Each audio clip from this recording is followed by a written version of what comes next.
Why would you buy this in a jar when you can make it just as easily at home? I'm making my honey mustard chicken. So all around the world, these jar sauces are really popular. You see them everywhere. And sure, they're convenient and they're handy to have and all that sort of stuff.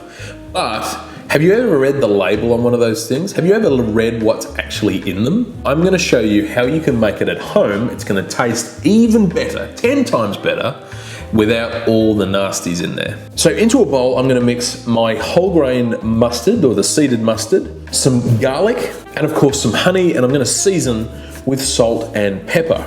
Give it a good mix around, get everything combined really well, and I'm gonna add that to my chicken. I've got some chicken breasts here, skin off, and I've just cut them into cubes. And I like my chicken nice and thick. I don't like little small cubes of chicken.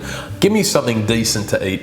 Give me something chunky. I pour over the mustard, the garlic, and the honey mix into the chicken, mix it around, and leave it to marinate for at least 10 minutes. And that is the base of our honey mustard chicken. It's just honey and mustard. There's no chemicals anywhere. There's no E100s and D13s and Z100s, I don't know, all that stuff that's in there. So while the chicken is marinating, what we're gonna do is cook off some bacon. I've just cut up our bacon roughly into small pieces, and I'm gonna add them into a pan, nice and hot. Now I want my bacon crispy, but I want it moist at the same time. And we're gonna achieve this by cooking it on a really, really high heat, rendering that bacon fat down. It will start to foam and butter itself in this beautiful bacon fat, and just keep mixing it. Almost treat it like you would a really hot stir fry that's on the go on a wok. You just want to keep mixing that around, and it doesn't matter where the bacon is, that's going to cook off and get nice and crispy but stay moist because of that bacon fat. So I use a slotted spoon when I put the bacon into a bowl and just drain off most of that excess fat. We don't want that. And just leave it aside for the meantime, and we're gonna start cooking our chicken. So into a pan with a little bit of oil, I'm gonna be adding in the chicken. And I'm not looking to cook the chicken here, I'm just looking to seal it on all sides. So this should take about 5 to 7 minutes. Just keep mixing it around, stirring it around over a medium to high heat. And you'll notice that honey and mustard sauce will start to get a little bit syrupy. It would have reduced down slightly. And when it gets to that stage, we want to add our chicken stock. And you want to reduce that by half again, which will take about 3 to 5 minutes over that heat. And to really bring the sauce together, I'm going to be adding in some cream as well. And again, you want to reduce it by half. So you want that cream mixture to darken slightly, to get some nice color to it, and get really thick as well. So once we've reached that stage, turn the heat off.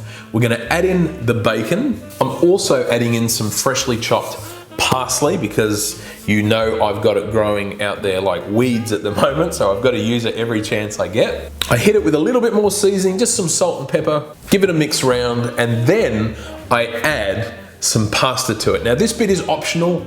I know some people like having this dish with some rice or just by itself. I love using bow tie pasta. I think it looks really neat and nice. So while all that was cooking, just make sure the pasta's cooked. Follow the packet directions with whatever pasta you want to serve it with, or rice, or by itself. But if you're serving it with something, best to cook it while that chicken has been cooking. So give it a good stir through, and then you can serve it up. And serving's easy. Just place it into a nice bowl, sprinkle over some more fresh parsley over the top, and you have the most amazing honey mustard chicken you will ever have in your life. Let me tell you. You will be thinking, what was I doing ever buying that jar stuff? It takes you the same amount of time, but this way you know exactly what's going in it, and you are having a better result as well. You're actually cooking, you're not just throwing sauces in.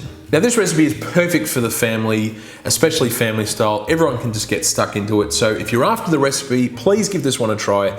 The recipe link is in the description below. If you enjoyed this recipe, please give it a thumbs up, share it with your friends and family, and I will see you real soon for my next video. Until then, have a fantastic day.